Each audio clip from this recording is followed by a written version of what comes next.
My name is Dr. Franklin Hall. In 2013, I had a run-in with the Agents of S.H.I.E.L.D. I was dropped into a big old pile of goo, and this was implied to be my origin story, because I have spent many decades in the comic books as a formidable foe of the Avengers. However, in the Marvel Cinematic Universe, I am still inside of that goo. My permanently postponed vilification has caused me to be even more appreciative of those who were lucky enough to actually become villains. They have gone through a lot of trauma in their lives, and who knows what kinds of ramifications this will leave on their psyche. I have put together this new show in the effort of helping them through this process, helping them recover from their experiences. Everyone talks about the defeat, but no one talks about what happens next. This is post-defeat!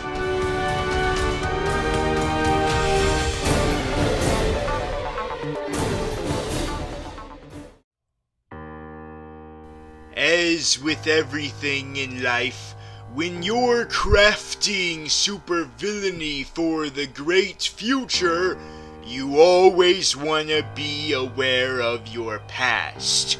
And there is a lot to look back on.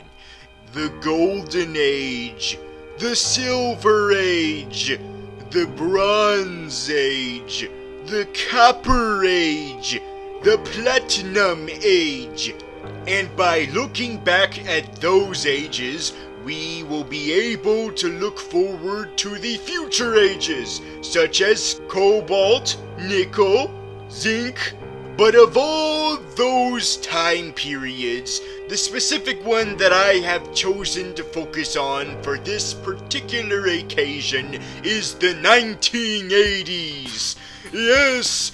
This was the first time ever where the superheroes got together for a big, huge event in the Marvel comic universe. I always wished that I was invited into the event, but they were like, no, it's a secret. But that's okay, because I was off doing my own things. Back then, my disco jumpsuit was only a decade out of date. And it was during this time when one of my very good friends arrived to this planet and never fucking left. But we should never forget the very dark periods. AIDS, cocaine, garbage pail kids, the poisonous chemicals we put in our hair.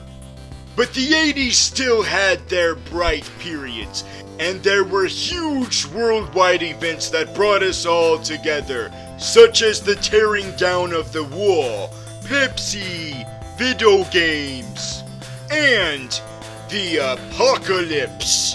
Wait a minute, stop everything, hold the phone. How is it possible that the apocalypse happened in the 1980s? We're not living in a horrible post-apocalyptic wasteland.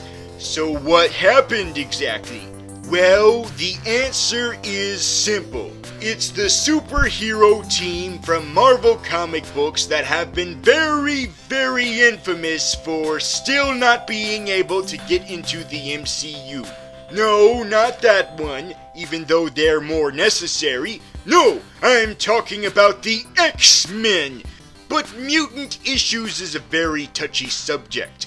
Many humans are very accepting of them and embrace them, but many of them are intolerant of them and despise the existence of them. Which makes it weird that other types of superpowered beings don't also get these issues. I mean, I've never dealt with bigotry for my powers, which is probably why they're better off in their separate universe. So we've recently had our 33rd anniversary of this event occurring, And you might be thinking that this is a really weird number to choose for this special, because usually you would choose a number divisible by 5 or 10, but that's because new information has recently been uncovered. Someone has come out of secrecy and has stated that there is a lot of information he has that he will divulge only with us.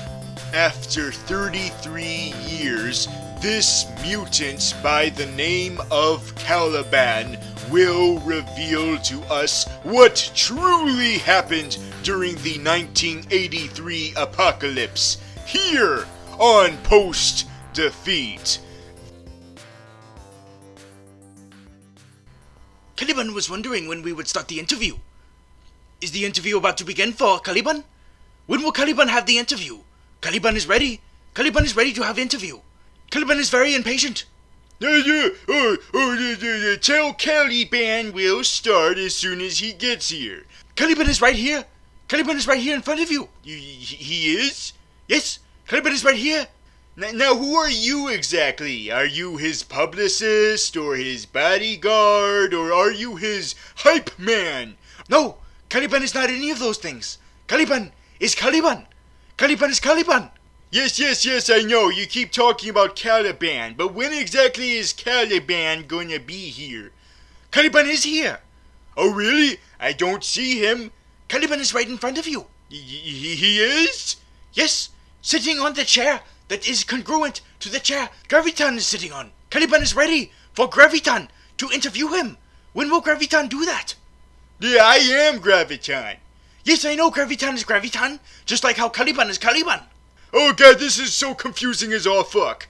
Okay, if you're saying Graviton is Graviton, and you're also saying Caliban is Caliban, then what you mean by that, I think, is that I am Graviton, and you are Caliban. Yes, Graviton understands that Caliban is Caliban. Oh, I get it now. You speak in third person. Don't you realize that that's really confusing for people who might not immediately know that?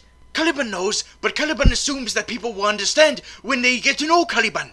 Yeah, eventually. Do you speak in third person because that's your mutation? Caliban's mutation is not just that he speaks to Caliban's self in third person. Caliban's other mutation is that Caliban can sense other mutants. Yes, Caliban can sense their powers. He can sense all mutants' powers. Oh, that's your specialty. Yes, I see. So did you, sense my powers by any particular chance? I'm sure that my gravitational abilities can be very intense for someone of your powers to sense. Actually, no. Caliban can only sense mutants, not other superpowered beings. Oh, that's racist. That is being insensitive. That is being racially insensitive to non-mutants.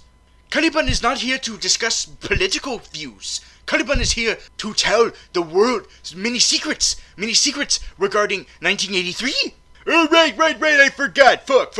Let's do it, shall we? Let's get to it. Let's cut to the chase. So, the event, of course, we're referring to is the 1983 apocalypse, revolving around a particular mutant that has a lot of controversy around him. Not just any type of controversy, religious controversy. Holy shit, get ready for some clenched assholes.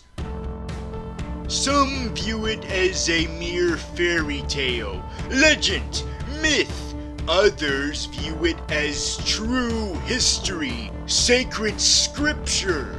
Whereas I choose to view it more as guidelines to go by. I am of course talking about the book of Insabaner. A passage in that scripture says that Insabaner was the very first mutant in recorded history. Yes, the very first. Although some would beg to differ that there's actually an earlier one. Maybe later down the line, we'll see. But if he's not the first, then he was the first to be all public about it and fabulous by being very, very practical with his opportunity, presenting himself to be a god with the help of Ozymandias. No, not that Ozymandias. Hey, why didn't you show up in the movie? And a teeny tiny bit of a smidge of help from Kang the Conqueror. Now that I think of it, that actually could have happened in the movie, considering who unfairly owns the rights to that character. Fucks. For the very longest of all long times, it has been up for debate as to whether or not this being truly existed. It wasn't a matter of science, but more of a matter of philosophy. Can one with such power exist? I mean, he's practically omnipotent. He can literally do anything he wants. However, he can't do specific mutations, and that's what made his existence a possibility, a weakness. But as soon as he did reveal himself to the world in the fateful year of 1983, that meant that he is worth worshipping, because he's fucking badass as all hell. And if you don't worship him, he'll freaking explode you, or push you into anything you're next to and you'll become a part of it. I do not recall this idea of transferring bodies, although that would explain why he was able to create a fucking pyramid in the stinger of the previous film as a mere teenager, because he already had the experience. And then when that little boy body grew too old and pruny, he decided to transfer his mind into Poe Dameron. But I believe there's one of two more likely reasons for this. Either A, it's just so that we can have Poe Dameron show his face because he's all famous now, or B, it's a contrivance to make sure that Professor X becomes a baldy. Now, keep in mind that this is a free country, and we're all free to believe in whatever we want to believe in, just as long as it's not hurting anybody. So if people want to believe in the legend of this big blue man who's been accused of looking like Ivan News, then they are free to do so, while I am free to believe in a shirtless devil man with a big flappy cape that made deals with the Ghost Rider and Spooder Man in order to take away his marriage. I am free to believe in him. And I'm also free to believe in an octopus face who has bat wings and is buck-ass naked and is somewhere right now in the deep ocean. I am of course referring to Squidward. So I just want to let you know that whatever belief you are about to express, I just want to let you know that we are all open to it, and we are all perfectly fine with you discussing your beliefs. This is an open-minded place here, alright? Okay? Go ahead. Express your beliefs. Well, it's not a matter of believing. It's a matter of actually remembering to see Apocalypse. Yes, Caliban doesn't believe in Apocalypse. Caliban experienced Apocalypse. Caliban actually got threatened by Apocalypse. And you survived? Of course Caliban fucking survived. How can Caliban be speaking to you if Caliban is dead?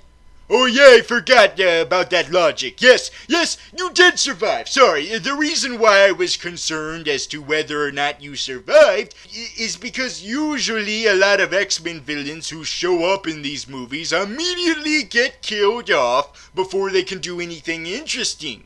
Well, that is not Caliban's case. No, Caliban was not killed off. No, Caliban just stopped being in the movie after he was threatened by Apocalypse. And what exactly did he want with you? Oh wait, don't tell me. He wanted you to be a part of his posse, right? The mythical posse known as the Horsemen. Oh, so do you think you might spill some deets, huh? Like give us some deets on what the drafting list was for potential horsemen? Well, what I can say to you right now is that Apocalypse's main priority was Magneto.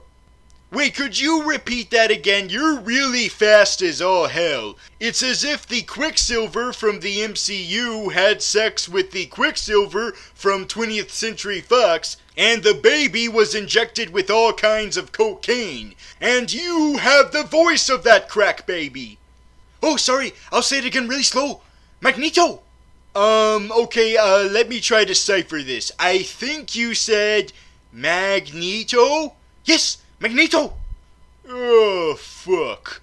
I used to like Magneto until I researched the history of the mutants, the oh so very convoluted as all fuck history. If you look back on the history regarding the controversies of mutants, you'll notice a pattern. And I'm not just saying that pattern where it seems like it happens each decade once. No, I'm talking about the pattern revolving who's involved. Although that is freaking fucked up as all hell that it seems to happen perfectly once a decade. But anyway, what we have here is a mastermind each time. The first time was a mutant who was a aristocratic rich fancy man by the name of Sebastian Shaw, who had a whole lot of henchmen, such as a tornado dude, a devil man, who I guess we're never going to get a concrete answer as to whether or not he's Nightcrawler's father, even though we know he is, they just don't flat out say it, which is annoying as all hell. And he also had by his side Emma Frost, but they all died, and it was a shame too, because when he died by being treated like a piggy bank, I thought they were gonna all carry his legacy. Oh well, so that was in the 60s. Let's fast forward to the 70s, where we have Boulevard Trask. What's unique about this particular mastermind is that he was a human who hated the mutants, but was intrigued by them at the same time. He saw them as perfect weapons. Alas, he was arrested after his Roboto project was terminated, and apparently stolen by the X-Men to be used as danger room obstacles. That is so immature. But don't worry for old Boulevard. He eventually became a good friend of mine, but you're probably wondering why he's able to hide his age. Well, why not get it straight from the horse's mouth? When I attained the DNA sample of the shape-shifting mutant who referred itself as Mystique, I was originally going to use it for my Sentinel program, but that was shut down. Oh well, perhaps in an alternate timeline. But in this timeline, I used it as an anti-aging cream. A temporary side effect is that it makes you change race. All of these masterminds were easily taken out, but not by the X-Men. No, sure, the X-Men gave the final blow, but someone shook them up a little bit and made it easier for the X-Men. Who is this mysterious individual? Oh no! Oh no! It's Magneto!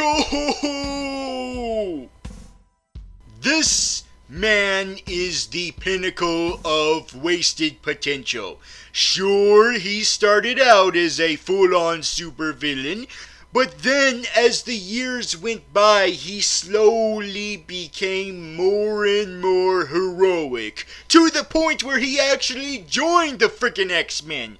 Ugh. It's such a sad story, just all of that potential down the drain. And yes, you can argue with me all you want that he has switched back to the villain side every now and then, but he's too much of a dabbler. He sometimes he's a hero, sometimes he's not. He goes back and forth. I prefer my supervillain allies to have concrete decisions, okay? They gotta shit or get off the pot. Are you a supervillain or are you a hero? I'm getting ahead of myself. I'm only going by what I know. No, you need to divulge some more top secret stuff, alright? That's what you're here to do. Yes. Caliban has already revealed one of the Horsemen of Apocalypse, but Caliban has not revealed all of them. Yes, this is so exciting. Yes, reveal the other Horsemen of Apocalypse. I might be very disappointed by the fact that Magneto is on there, because I feel that the super posse known as the Horsemen deserve full-on supervillains, fully realized supervillains, the best of the best. So give it to me. Reveal to me who these other legendary warriors were. Well, Caliban recalls that the other members of the Horsemen were as follows: Storm, Angel, and Psylocke.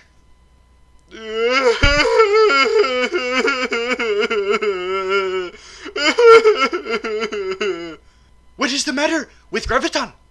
I thought that this team was going to get better. I thought that we could only go up from Magneto. But no, we went down the shitter. When it comes to all the legendary tales that involve Apocalypse, you always need the Horsemen. 4 Horsemen of that. They're the ones who serve as his loyal henchmen for all of his cataclysmic disaster pieces. And what was exciting about this concept is that it meant an opportunity for all kinds of new characters in this franchise. And yet, this is the lineup we got? This is the lineup. The most boring possible lineup you could have possibly think of. Okay, maybe not that boring. I mean, there's a couple of hitters there. Okay, first, Psylocke. Yes, fantastic choice. We only got Psylocke once before, and it was barely even really her. So this was a perfect opportunity to redo her the right way. I'm fine with that. Another fine choice is Angel, because he's a staple in the Horsemen. He's the quintessential Horseman. Whenever you think of the 4 Horsemen, you think of him as one of them. His transformation into the Archangel is very prominent in the comic books. That's what he's most known for. Sure, whatever, this is retconning his age, big all hell. But then again, whose age in these movies aren't retconned as all hell anyway? But then you have the other 2, Storm and Magneto. I've already said all I can about Magneto, and that should be reason enough for him not to be in this team. Because we know he was just gonna be there anyway. He's freaking Magneto. He's gonna be there every single goddamn time. And then with Storm, don't get me started on her. Sure, it was a more interesting way to get her in there, but then again, look who we passed up. This could have been a great opportunity for Caliban, because he was in the team in the comic books, whether it be as his big muscular self, or his very skinny anorexic self. Oh shit, I never realized how many extremes your body has gone through over the years. I mean, I know that celebrities often go through yo-yoing from one body shape to another, back and forth, but that can be really risky. All kinds of health concerns. You better be careful, man. I'm concerned about you. I'm concerned. Let's see what other Horsemen they passed up just to give us characters that we've already goddamn seen. They passed up Mo from the Three Stooges. They passed up a Billy Goat Man. they passed up Ahab. Herman Melville continues to get screwed in the ass, I see. Now he'll never find Moby Dick. Okay, I can understand Sunfire not showing up, because maybe he would be better utilized in the Age of Apocalypse timeline. But what about this spooky, scary skeleton? Or what about Magneto's daughter? Not that daughter. Not that daughter, although I don't know who that daughter is. No, not that daughter either. I'm talking about this daughter, Polaris, who inherited her father's magnetic powers. She could have been an ideal choice here. But nope, all of these characters were rejected. Although I can understand why they passed up this lineup. You know, legal disputes. Has Graviton calmed down yet? Is Graviton no longer crying? Yeah, I think I'm better now. I just need to wipe away my tears. Man, didn't you see that list? Didn't you see all of those potentials just completely ignored in favor of these assholes? But you of all people probably understand what I'm saying, considering that you were one of those rejected horsemen. Yes, Caliban knows that Caliban could have been in the Horsemen, but Caliban is not going to let that affect him. You really? Yes, Caliban understands. Caliban takes this with dignity. Caliban takes this with grace. Caliban knows when he's not needed, and Caliban is perfectly fine with past opportunities. Caliban will look to other opportunities. Right. Such as the opportunity of life, since you were not killed off. Considering that Psylocke was about to kill you, by the way, you're perfectly fine with him taking one of your employees instead of you, considering that you can sense mutants. Well, even though Caliban can sense mutants, Caliban is not very good with the paperwork. That is why Psylocke was chosen, because she is very organized and more skilled with better work ethics than Caliban. I thought it was because she's way more badass than you, in every physical way possible, and mental. Well, yes, there is also that. There is also the fact that Psylocke is more evolutionary perfect than Caliban. But that doesn't mean you can't be appreciated for who you are. I understand why you decided to get out of obscurity to reveal this information. You want to be appreciated. I mean, you've got these awesome powers. You can sense other mutants. Do you know how many people are so jelly of you who wish that they could have that ability? They are all jelly. They're jelly for you, Caliban. You should be appreciative of that. You should spotlight your powers to the world. Caliban doesn't mind the obscurity. Caliban is perfectly fine. Yeah, you're right. Stay humble. So what other details do you feel like spilling out right now? Caliban's very hazy, but Caliban can sense all of the mutants that Caliban was searching for Apocalypse to use as the Horsemen. Yes, sense those horsemen, Caliban! Sense them! Caliban senses Angel. Yes, Angel! By the way, this is just fantastic what happened to Angel. Now, of course, everyone knows about the great timeline change of the 1970s. No, Caliban is not aware of that at all. Oh, that's right, because you're from that dimension where that timeline change happened, which means you wouldn't know about it.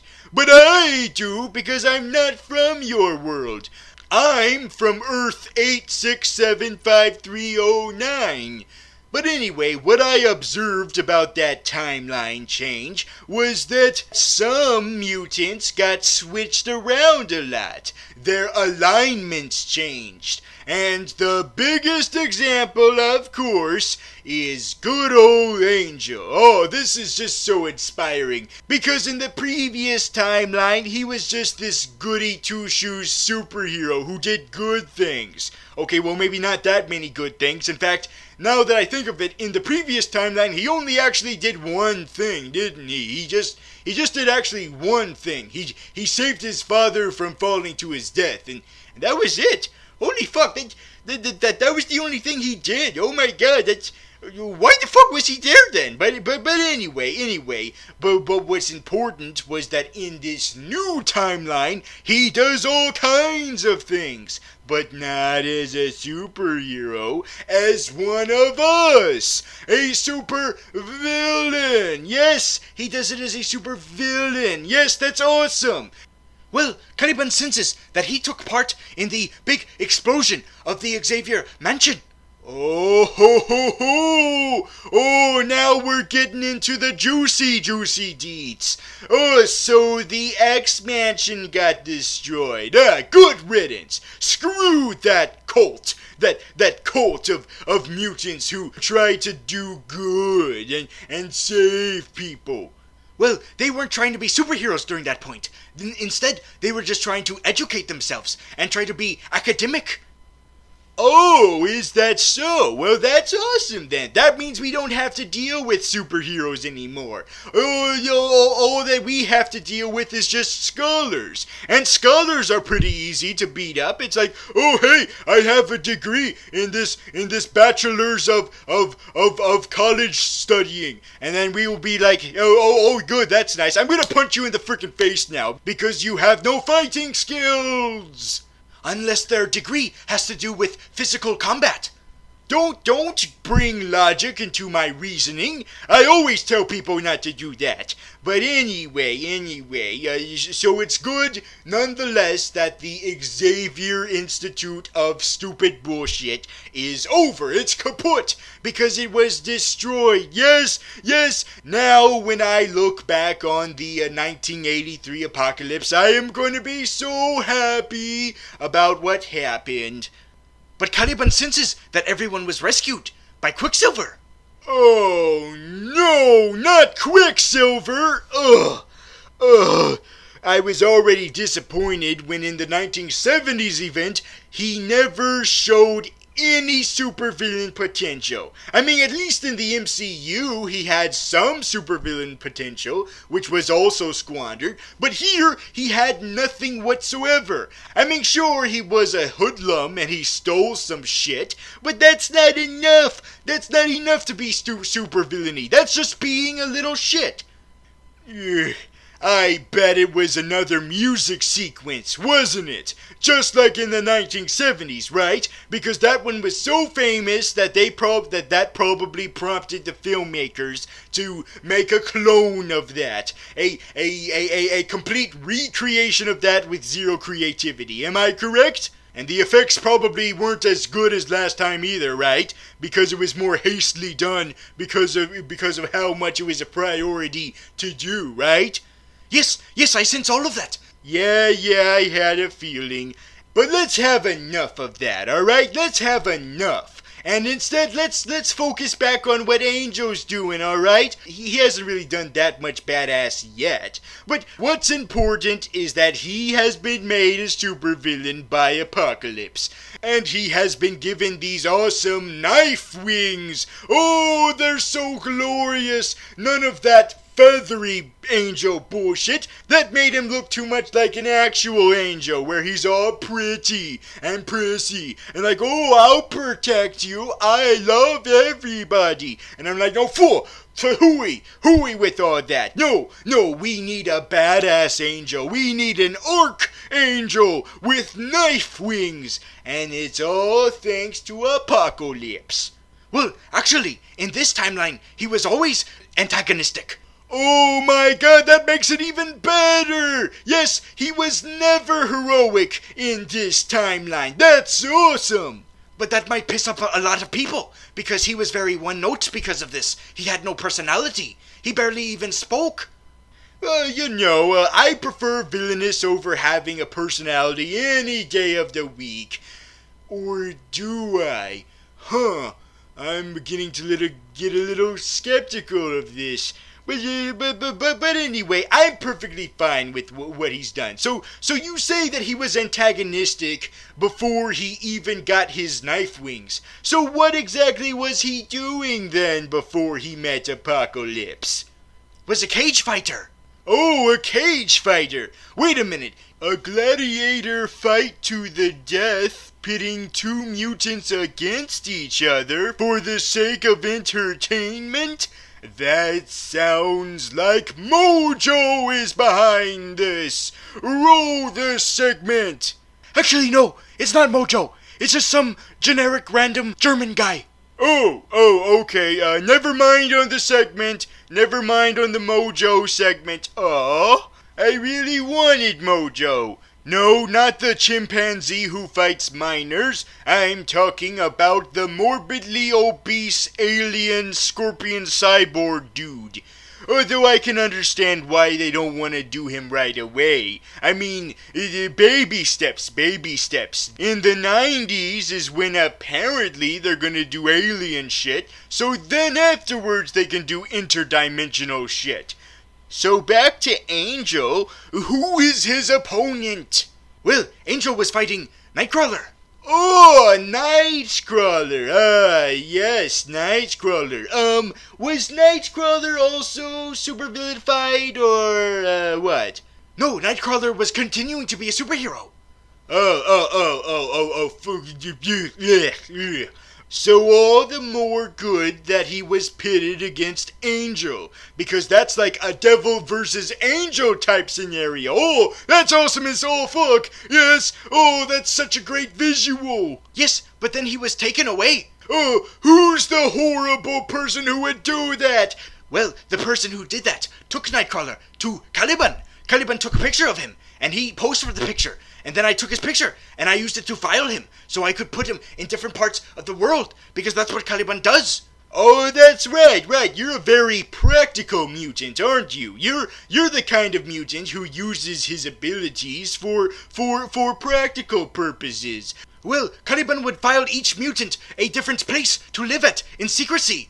Caliban was very organized with that, but Caliban was very much less organized after he had to say goodbye to his employee, Psylocke. Psylocke had to go, so Caliban's business went down the drain.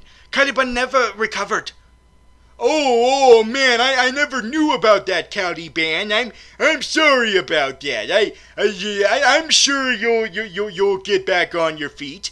It's been 33 years since Caliban has had to deal with that. Oh shit, maybe you won't get it back on your feet. But that's okay. Maybe you'll get all kinds of book deals now that you've been divulging these secrets. Maybe Caliban should have written a tell-all book instead of doing this interview. Maybe Caliban made a mistake. No. Forget I ever said that. Let's get back on topic. Let's get back on topic of Psylocke. Yes, your former business partner. Oh shit, I brought it up again. Anyway, so about Psylocke. I don't give a fuck whether or not Magneto survived. Oh, he survived, and he became a full-on good guy. That's what I was expecting. Thanks for confirming my worst nightmares, Caliban. Jeez. No, I wanna discuss the fates of the other horsemen. The ones that I give a shit about. Well, Storm joined the X-Men, even though her turn was very random and not set up. Her turn against Apocalypse, it was not set up whatsoever. She just all of a sudden decided to be a good guy. I said horsemen I give a fuck about. Psylocke and Angel. I want to know what happened to them. I want to know if they survived. Well, Psylocke did survive. She survived being one of the horsemen.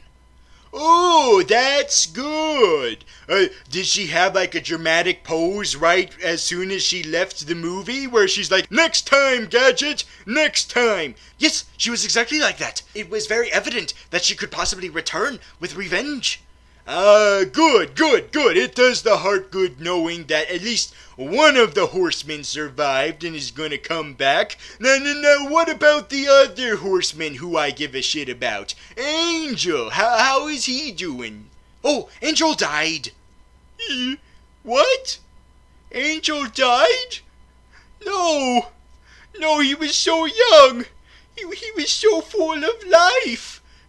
That's unfair. That's not fair. He just got his knife wings. He could have been something with his life. I mean, still, I like I said, I prefer villainy over personality, but He could have developed some personality, some evil in personality, but no, he's dead. He's dead. It is not clear if he actually is indeed dead, but someone's death is indeed clear. Who's that? Apocalypse! Apocalypse is dead. He died. He got destroyed. Oh, that's a bummer. I didn't realize that you would take his death that well. Yeah, yes. This is something that a lot of people speculated over the years. Since we hadn't seen Apocalypse since then, we just assumed that he probably died during that event. And it seems from what you're saying that is confirmed. He is indeed dead. Yes, Apocalypse is dead. Graviton seems to be taking this quite well. Well, yes, I am taking it well, because I always suspected that he was dead. I mean, there was a part of me that was secretly hoping that he was still alive from all of the news reports I saw when it was happening in '83, but there was also a part of me, a bigger part, that was believing, you know what, he probably is dead. And as the decades went by, I slowly, got myself to accept it. And now that I fully come to accept it, it doesn't hurt me that bad that he passed away. What's important is that he left a legacy. That's what I was always reminding myself during those decades, is that he left a legacy for others to follow. Yes, such as Caliban. Caliban will continue the legacy. Yes, and someone else who would continue that legacy is Psylocke. Although the only way to know for sure is to see what happened in the 1990s. Do you think you could chime in on what happens during that event? The event that happened in the 1990s that has to do with the mutants? No, Caliban cannot sense that. Caliban cannot sense that until a few years from now. Graviton is going to have to ask 20th Century Fox to sense what happened there. Yes, I see. Sorry, guys. I'm really sorry. Just like how we weren't allowed to know what happened in the 1980s until a couple of years after we found out what happened in the 1970s. Just like how we weren't allowed to know what happened in the 70s until a couple of years after we found out what happened in the 60s. I know, it's all really fucked up as all fucked up hell. But anyway, what's important is that the X-Men are completely disbanded. Actually, no. Not only did they put the school back together and they got back to doing academia, but also the Apocalypse incident pushed them to decide to be full-on superheroes now. Yes, it inspired them to be superheroes. No, Apocalypse, you fucking idiot! No! Oh man, oh no. Now the events of 1983 are worse than ever to look back on. Now I'm gonna be like, oh god damn it, stupid 1983, stupid as all hell, the year the X-Men got even more super heroic. I can't believe that, ugh. And I bet Magneto was there too. No, Magneto was not there. He decided to go his own solo way. Oh, why? To recover from the death of his family. What? Yes, Caliban senses that Magneto was suffering from the death of his family. That's why he decided to blindly join the Horsemen. But then afterwards, he decided the X-Men was all the family he had left after his biological family died. Oh, that's kind of sad. Oh man, I didn't know that. I didn't know that about Magneto. Oh man. I mean, I know supervillainy is all cool, man, but family before supervillainy all the way. What exactly was the family that he died? I mean, didn't he already have the family that he lost in the Holocaust? I mean, that was already sad. You mean to tell me he had a new family? And they died all over again too? Yes, it was his wife, and it was a daughter that they had together. He had a daughter? Did she have a mutation too? Yes, she could talk to animals. She could talk to deer and birds. Oh, that's so adorable. She could talk to birds and deer and shit. She could talk to animals. She was like Eliza Thornberry from the Wild Thornberries on Nickelodeon in the late 90s to early 2000s. Oh, that was so adorable. How did Eliza Thornberry die? How did Eliza Thornberry die and her mother?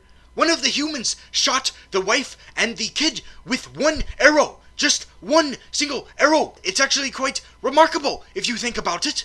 Oh, man. So he tried to be normal. He gave them the benefit of the doubt until he took an arrow to the family. You were just waiting to say that all this time, weren't you?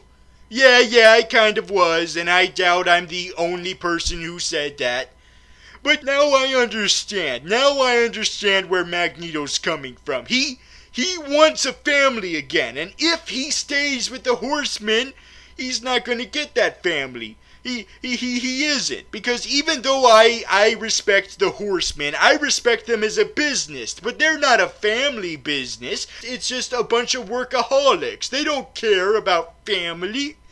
But now I understand. Okay, Magneto. Okay, I understand you. Okay, Magneto. I get you now. I get you, Magneto. Okay, you are free to do whatever you want, Magneto. You are free. Okay, you do whatever you want. Okay, rebuild the X-Mansion with your girders and all that stuff. You do that. You earned it. You're okay. You're a-okay. You're a-okay. Ah, so you accept Magneto for who he is? Yes. I still might be disappointed with him, but I respect his decisions. I respect them. Ah, so I guess that's the same case with Mystique, I guess. No, fuck Mystique. Screw Mystique. Fuck you, Mystique.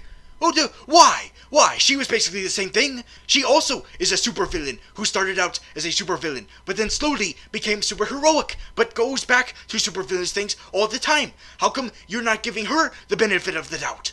Because with her, it's not a case of tragedy, horrible tragedy. It's a case of J-Lot, that's why. Oh, Hunger Games is so awesome. She's the new It girl. She's so great. She's in every goddamn thing under the fucking planet. Oh, let's put her in all of the movies. Let's put her in all of the X-Men movies. Oh, we just realized we had her in X-Men before she became the It girl. So let's make her the It girl in the X-Men movies by making her everywhere. Let's have her be everywhere. And to that, I say this, Hollywood. I say this. Make her the center point. Whatever. If you want to do that, by all means, do that. I am okay with that in theory. In theory, I am okay with you making Mystique the big uber star of X-Men. I am fine with that. However, I have this question. Why not do that with her as a supervillain still? Keep her as a supervillain if you're gonna make her the center point. That way she can be the recurring villain.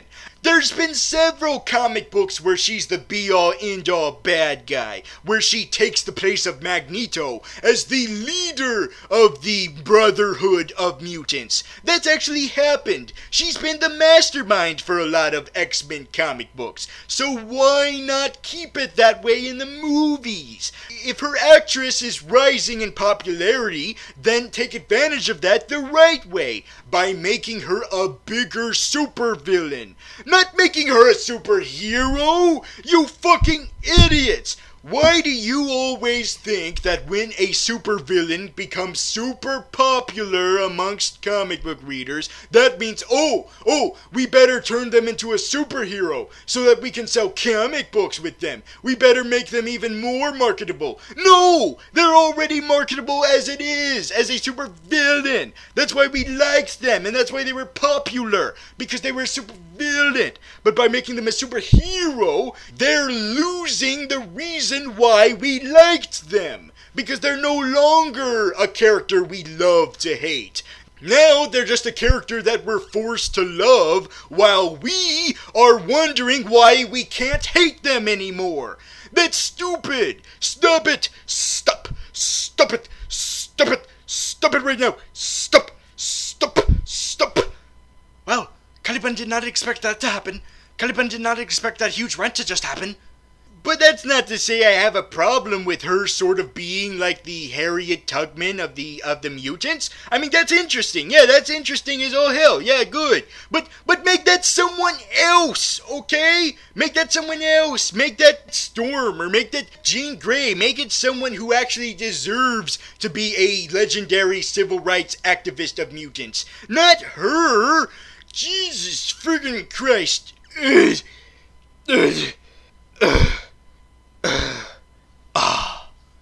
Let me guess. She's a part of the team at the very end. Yes, she's a part of the team. And they all have their costumes. Their traditional comic book looking costumes. Would Graviton care to explain more of the problems? Yes, I would. I would like to explain it. Okay, listen.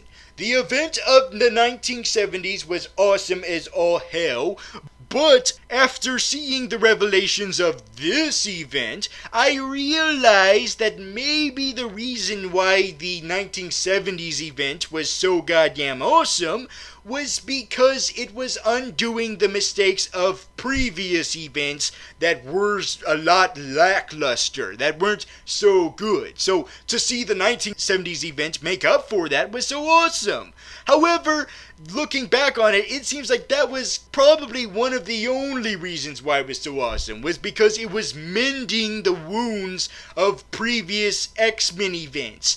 But when it came to this event, it no longer had that crutch. And when you took the crutch away from it, it wasn't able to stand on its own anymore. It fell over, and now I feel like I'm making fun of the impaired, but I'm not. What I'm trying to say is that they thought that, wait a minute, now that we no longer have the gimmick of mending the problems of previous events, we should probably just make this all huge, just big, awesome, epic, super big action piece. Doubling down on devastation and huge, big action piece stuff. And to that I say, okay, alright, that's fair. I mean, the event is dubbed the Apocalypse, so of course you would have all that. However, that's not what X-Men is most known for. They're known for their political allegories. And even though you have that here and there in the 1983 event, it's not enough. They felt like, oh sure, let's just sprinkle that in and that'll be it. Then the rest is all action.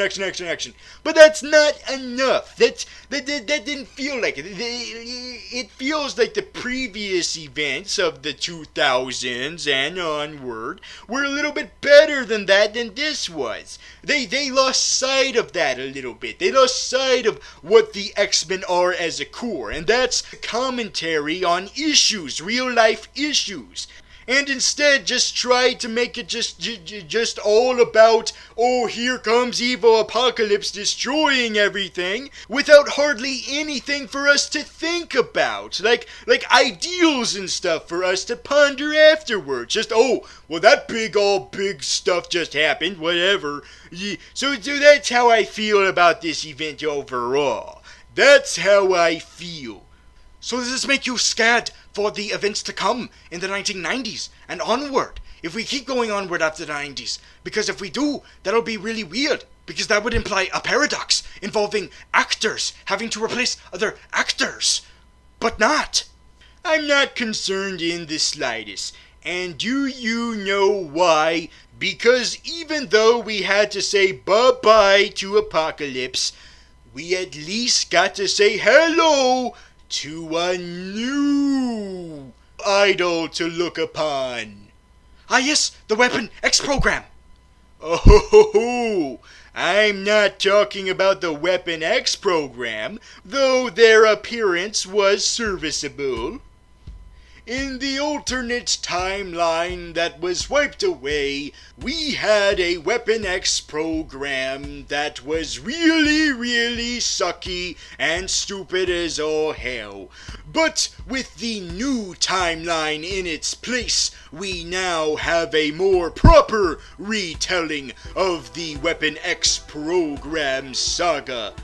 But do they really deserve another chance? Do they really? I mean, haven't we had enough of them? I mean, you could say that the flashbacks from 2003 were enough. But nope, they just had to keep going and going and going. No, I say nay.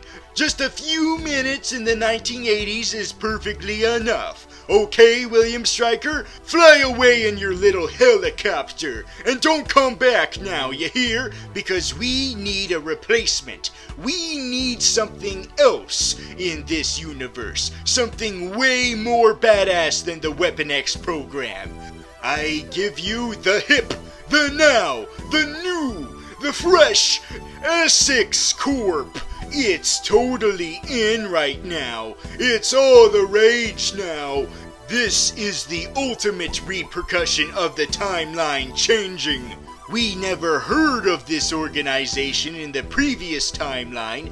That's because the time change in the 1970s has made this possible. This will be the ultimate bite in the ass for the X-Men. And who is behind all this? Mr. Sinister, a beacon of hope in this new universe, a sign of better things to come. Who would have thought that Apocalypse was more like the X-Men's equivalent of Ronin, where he just shows up for one movie and then explodes and then that's it, we never see him again. So that would leave Mr. Sinister as the X-Men's equivalent of Thanos instead. Yeah, you thought that Apocalypse was X-Men's Thanos, but no, it's Mr. Sinister. But hopefully he'll get his own Infinity War Parts 1 and 2. By that I mean that like Thanos, he might be all hyped up for every movie where he gets a cameo or something, but it's all leading to him getting the spotlight, becoming the complete full villain. Hopefully he's not gonna be just all in the shadows, never actually doing anything like Thanos is currently.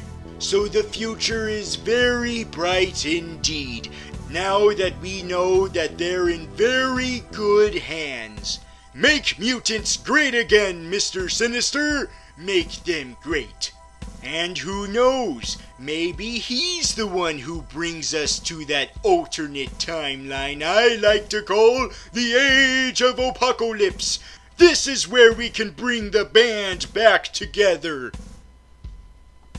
Now that right there is just plain inspiring. That right there, knowing that Mr. Sinister is creeping around somewhere, whether it be in the 1990s or in the future where Wolverine is going to have to deal with him, or maybe the New Mutants will deal with him, maybe Gambit will deal with him, maybe the X-Force will deal with him, maybe Dupe will deal with him, who knows? What's important is that Mr. Sinister will be dealt with, and that is worth having confidence in for the years to come.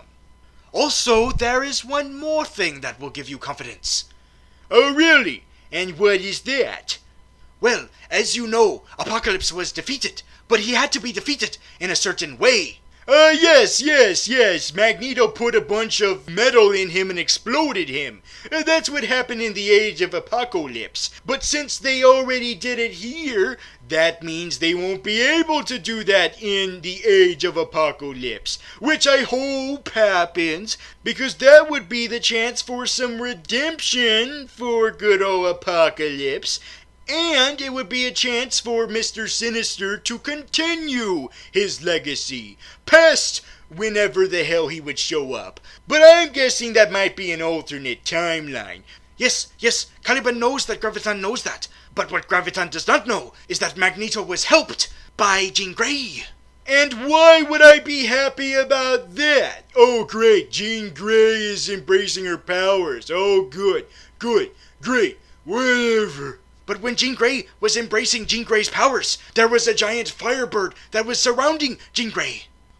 Holy shit! Phoenix Force! X-Force.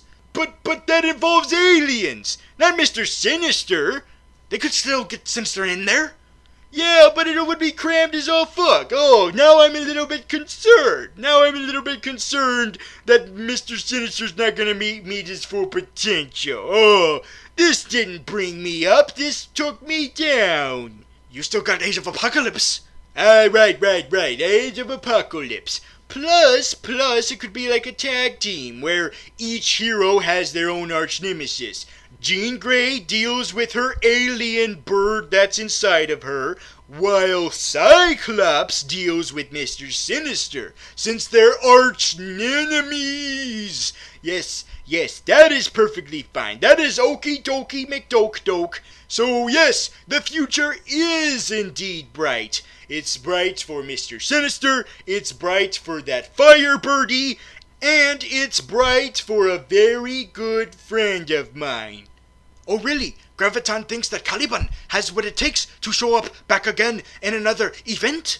Yeah, sure, why not? But I'm not talking about you, Caliban. I just met you, alright? You're coming in a little too fast there. I'm talking about a friend of mine that goes way back.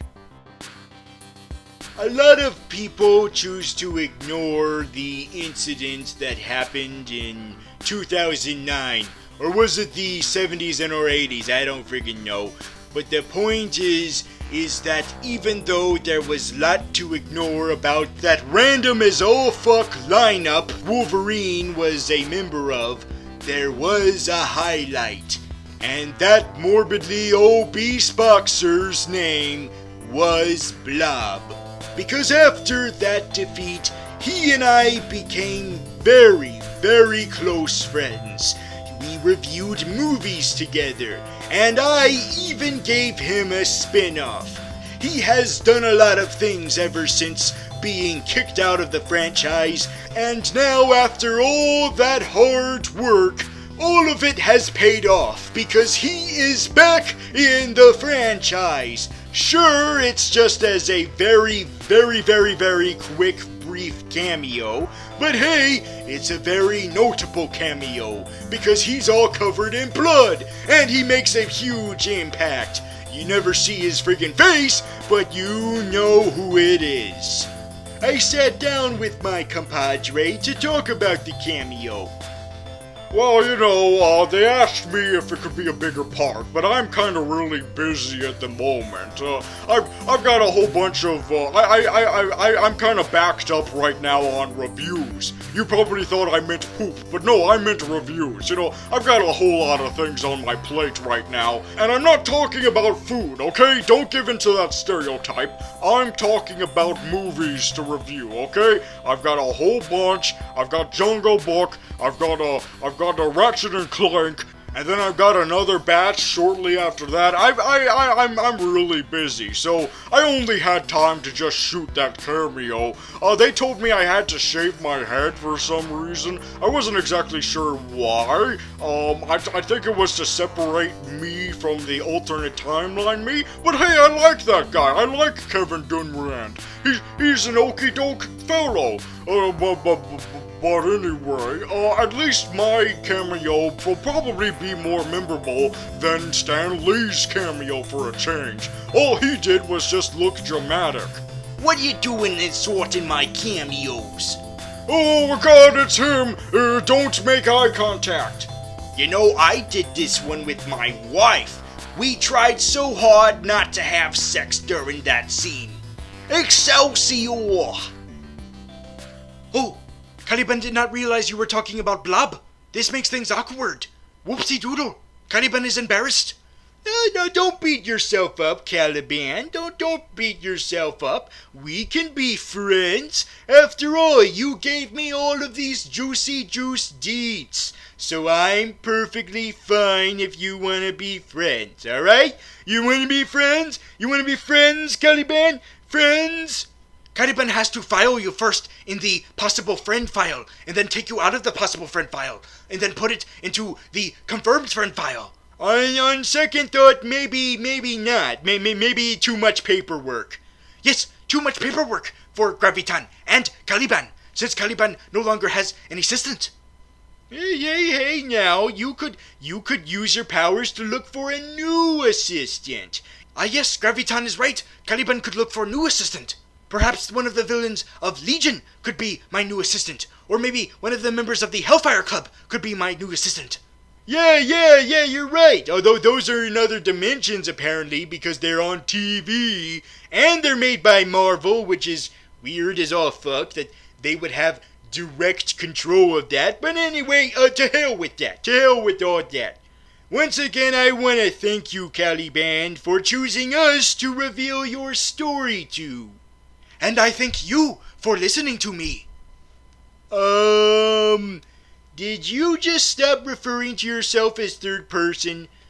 Oh, fuck!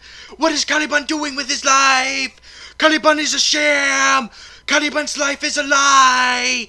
No! And there you have it. All of the shocking secrets have been unveiled by Caliban. And hopefully Caliban can stop beating himself up for breaking the third-person streak. Considering he already did that several times before in the interview, and for some reason he only noticed it at the very end. Tune in next time when we deal with a recent falling out between a very famous comedic duo. Oh, I bet you thought I would use a segue that involves mutants, right? Or like, oh, here's these teenage mutants, now let's move on to these teenage mutants. And you probably also thought I was gonna use the 1980s as a segue. Like, oh, here's this 80s nostalgia fest, now here's this other 80s nostalgia fest. Well, guess what? I don't conform, okay? I'll see you next time.